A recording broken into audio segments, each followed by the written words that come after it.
At yun, ganun-ganun na lang, pangalawang araw na ng bakasyon.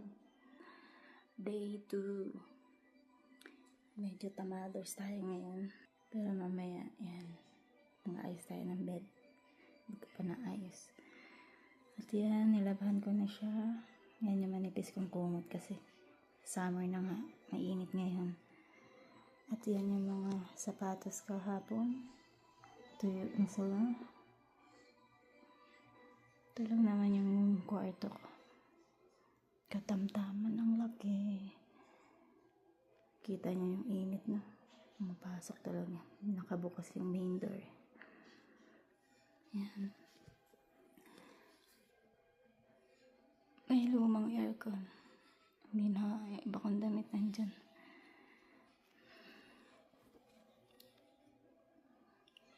Alas 4. Maya-maya maliligo na. Init. Ayun lang.